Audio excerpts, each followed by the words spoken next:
I was barely out of the car when my grandson took my wrist and whispered the sentence that split my life in two. "Grandma, don't go home tonight. I heard Mom say something.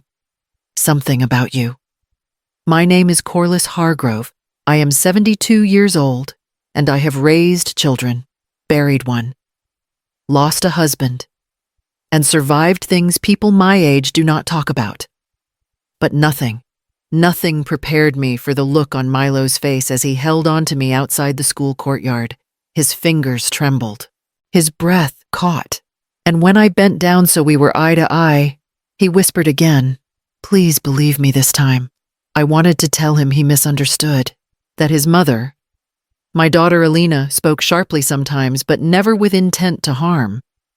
I wanted to smooth his hair, reassure him, pretend this warning was only a frightened boy's imagination, but fear flickered behind his eyes, real and unfiltered. So instead of turning toward our home in Kensington Ward, I circled the block once, twice, then eased us into a side street shaded by oaks. "We are just taking the long way," I murmured, keeping my voice steady. Milo did not answer. He simply pressed his backpack to his chest and stared through the windshield. 10 minutes after his whisper, I saw them, 2 men stepping out of a dark van, walking toward my porch with a confidence that hollowed me out. They did not knock. They did not check windows. One of them reached into his jacket, pulled out a small metal key, and slid it into my front door, my door. The one only I and Alina should have had access to. The lock turned with a soft click. I felt Milo lean against me. That's what I was scared of. He breathed. My heart lodged somewhere between disbelief and grief as the 2 men disappeared inside. I did not move. I could not. All I understood was that if we had gone home as usual, we would have walked straight into whatever waited behind that door. If your house stops being safe, what part of your life do you lose, first your home or your trust? I pulled into an empty church parking lot a few blocks from home. The quiet settled over us in a way that made every breath feel too loud. Milo kept twisting the straps of his backpack, his small hands jerking each time a car passed on the road behind us. "Sweetheart," I said softly, "tell me exactly what you heard." He looked down first, then up at me with eyes that seemed far older than 8 years. "Mom was on the phone last night. I woke up because she was yelling. She said, after she is gone, the house will finally be ours." Then she said something about paperwork. A dull ache traveled across my chest. "What kind of paperwork I do not know," he murmured. But she sounded mad. Not regular mad. Scary mad. The words tangled with memories I had pushed away. 2 weeks ago, Alina showed up with a folder of documents she wanted me to sign medical support forms, she claimed, to make things easier if something happened to me.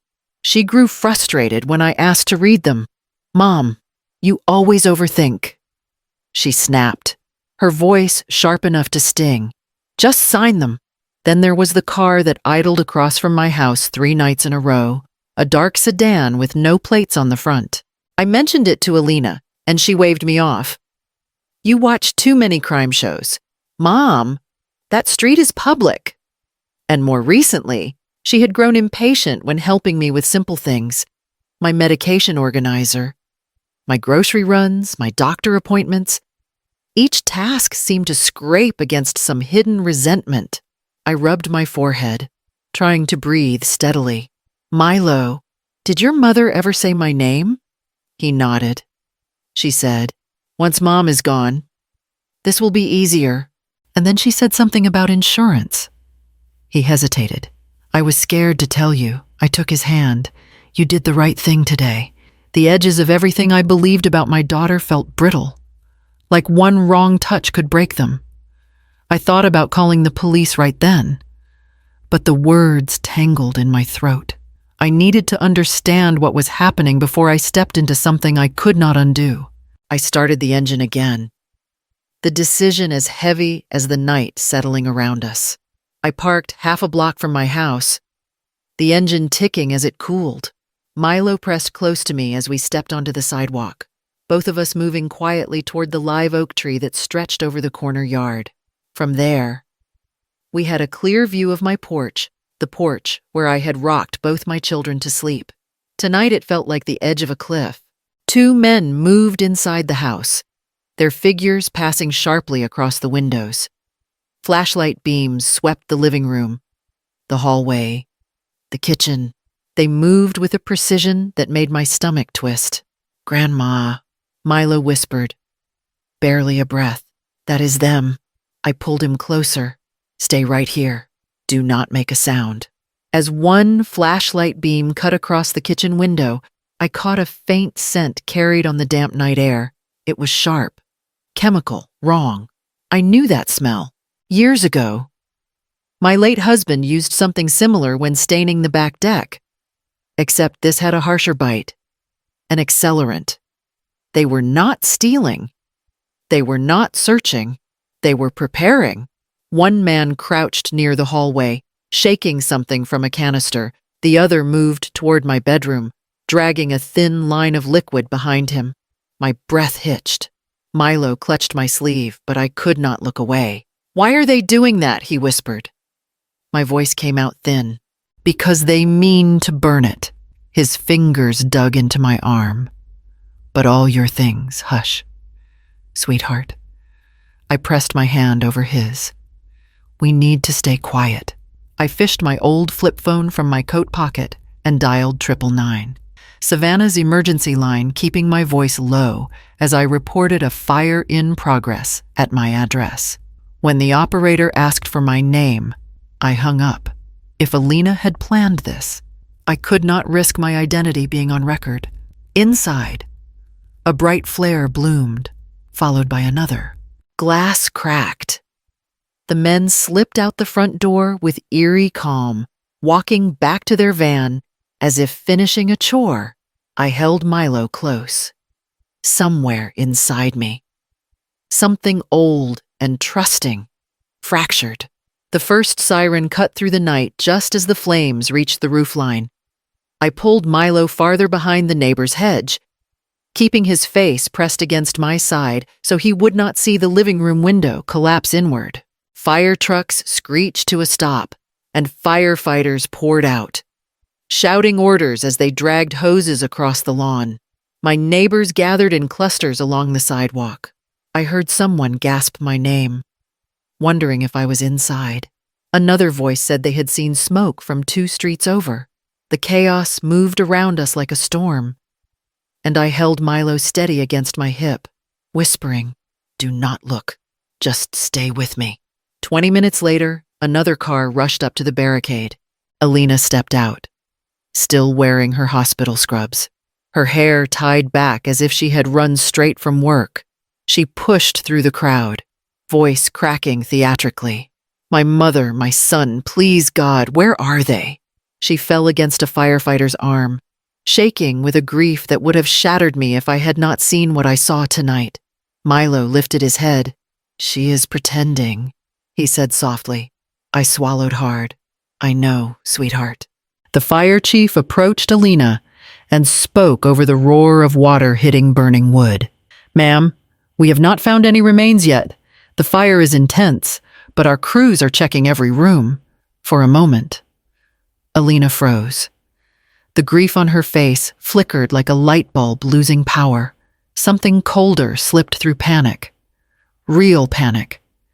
She looked toward the house, then toward the street, scanning shadows. She was not devastated. She was terrified that we might still be alive. I felt my hands shake as I tapped a message into Milo's smartwatch. The letters blurred, but I made them clear enough. "We are safe. Why did you do this?" Milo watched the screen send the message, his breath tight. Across the street, Alina's phone buzzed. She pulled it out, and the moment she read the words, her whole body went rigid. Her eyes darted wildly across the crowd, searching for us. Milo slid his hand into mine. "Grandma, she is looking for us." "Yes," I whispered. "She is." And as I watched my daughter stand before the burning remains of my home, shaking with the fear of a hunter who has lost control of her prey, I understood that the woman crying out for me was not the daughter I raised. She was someone else entirely. The motel room smelled faintly of bleach and old carpet.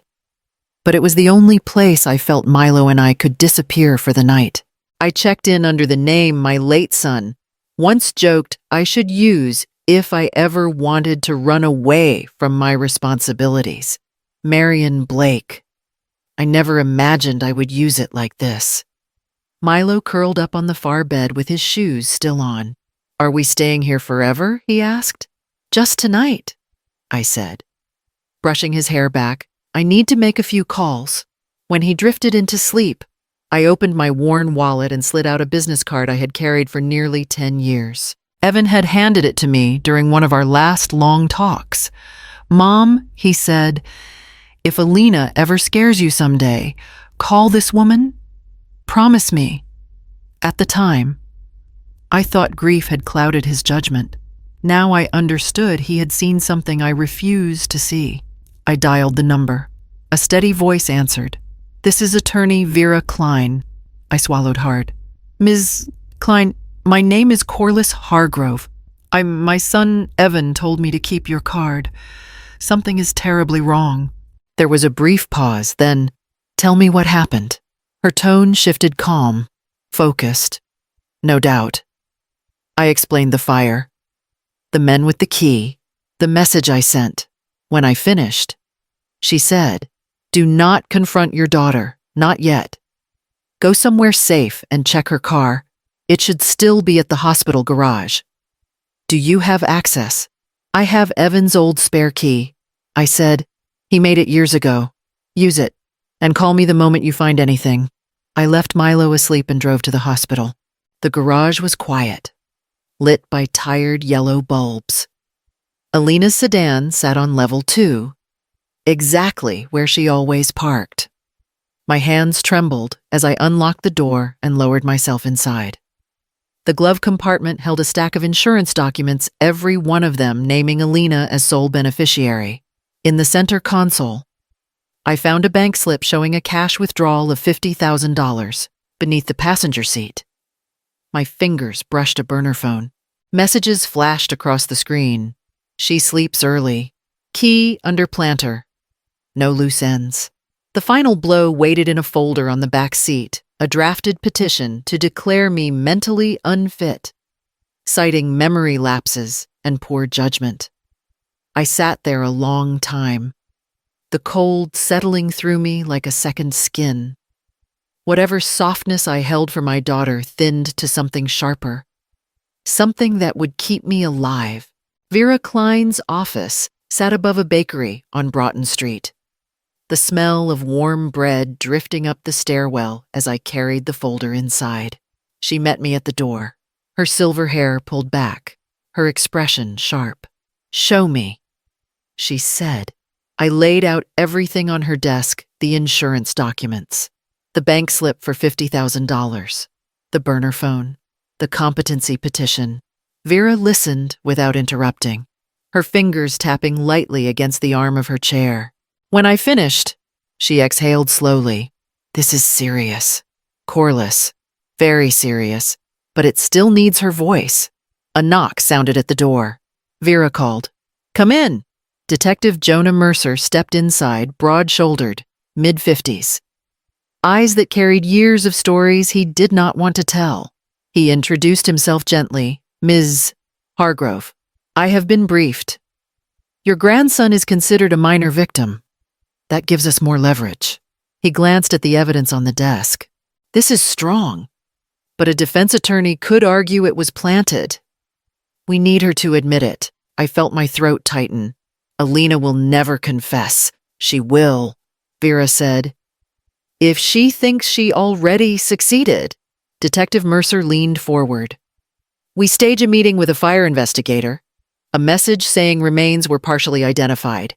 That insurance protocols need to be reviewed. She will come running. She needs the payout." The thought of my daughter sitting across from someone, waiting to confirm my supposed death, made my hands tremble. "What do you need me to do?" "Be present," Vera said softly. Few people lie convincingly when confronted by someone they thought was gone. Her mask will slip. Mercer began typing a draft message on his tablet. "Mrs.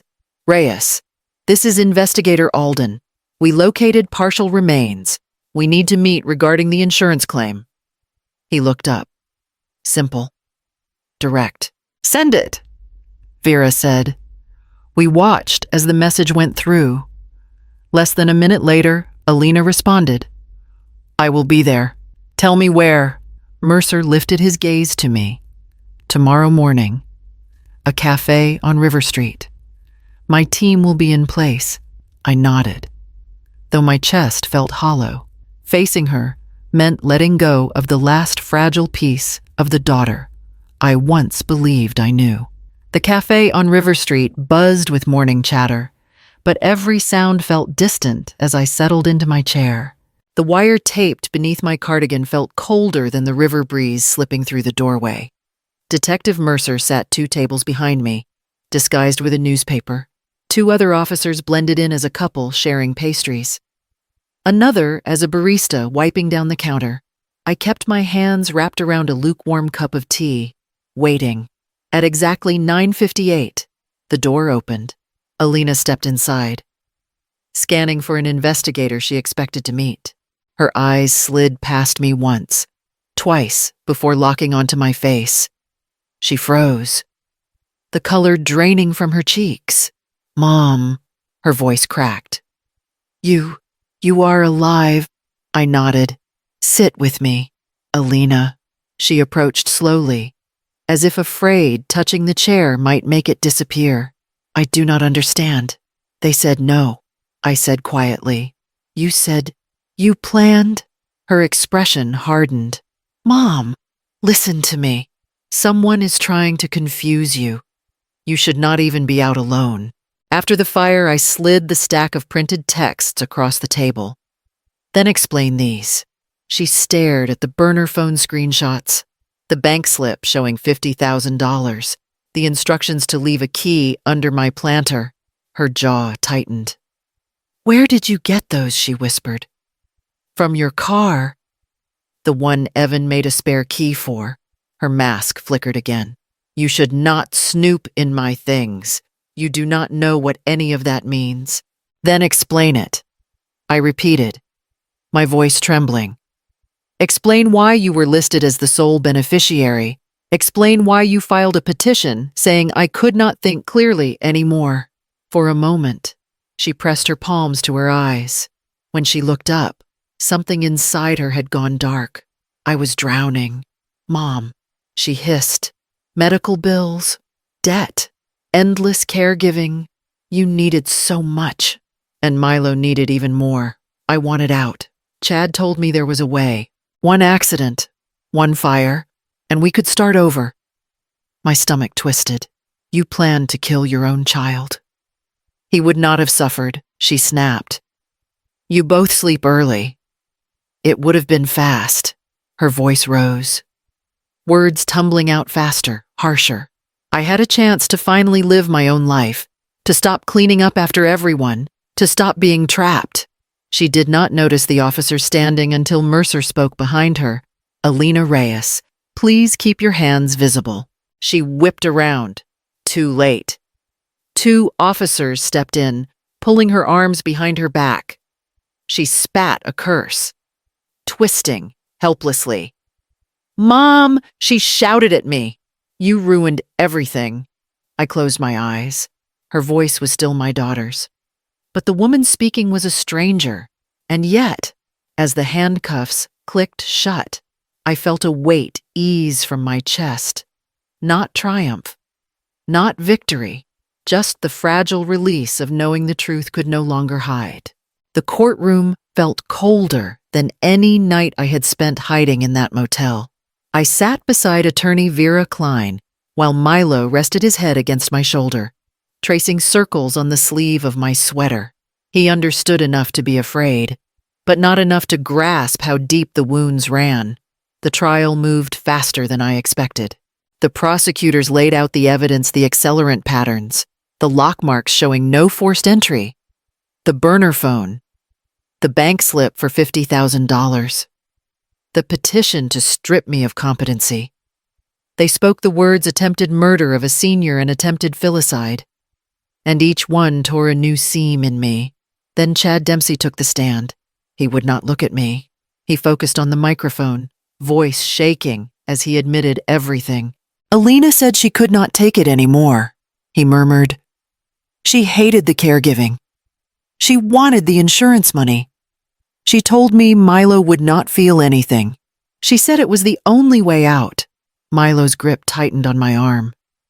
I placed my hand over his, steadying us both.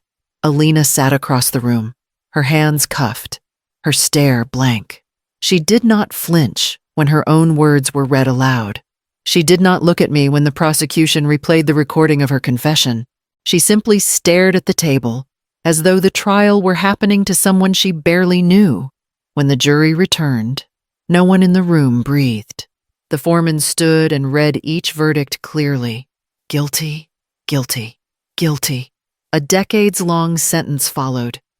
Without the possibility of parole, the judge's voice carried no triumph, just the weight of what had almost been lost. Afterward, Vera asked gently, "Do you want to see her before they take her down to holding?" I shook my head. Some part of me had already said goodbye the moment she planned the fire. Another part knew seeing her now would only break Milo further. Outside the courthouse, Detective Mercer met us with the guardianship papers granting me full legal custody. He handed them to me with a nod. She cannot reach either of you again. Not in any way that matters. I thanked him quietly and guided Milo toward the sunlight waiting beyond the courthouse steps. The first steps into whatever came next. A full year had passed before I realized Milo no longer checked every lock twice before bed. Our little cottage near Forsyth Park had become a place where his shoulders finally rested instead of bracing for the next shadow. He walked lighter now, spoke louder, slept through the night more often than not. Therapy had given him language for fears a child should never have carried. And slowly, piece by piece, he reclaimed himself. One afternoon, after his session with Dr. Beaumont, he ran ahead of me up the cottage steps. "Grandma, look," he called, holding up a drawing. "It's us. We are standing in front of the cottage." "You look happy." I stepped closer. "You made my smile crooked. That is because you were laughing," he said, shrugging like it should have been obvious. Inside, sunlight slipped across my desk where the new estate documents were laid out, pages I had reviewed so many times my signature felt etched into my bones. Everything I owned, every account, every piece of my family's history, now belonged solely to Milo. Not a single sentence allowed Alina access, not now, not decades from now, not through any legal loophole. Vera had helped me add one final clause. "Are you sure she asked when we met last month?" "Yes," I told her. She built her life on consequences she never meant to face. So now, every year on the anniversary of her sentencing, Alina would receive a formal notice from my attorney, a report showing Milo's trust fund growing steadily, year after year. A silent reminder of the life she forfeited. While I reviewed the final page, Milo appeared beside me. "Grandma." His voice was small, but steady. "Did Mom lose everything?" I slipped an arm around him. "No, sweetheart. She kept the only things she chose, and she lost only what she tried to steal." He leaned against me, breathing slow, as if something inside him settled into place. Later that evening, we sat on the porch with glasses of lemonade, listening to the distant hum of the park. Milo nudged my hand. "Grandma, do you think we are okay now?" I squeezed his fingers. "We are more than okay. We are building something new." He smiled, the kind that lifted the whole world with it. If you felt this story deeply, tap like, drop a comment, or subscribe for more stories just like this. Your support helps these voices be heard.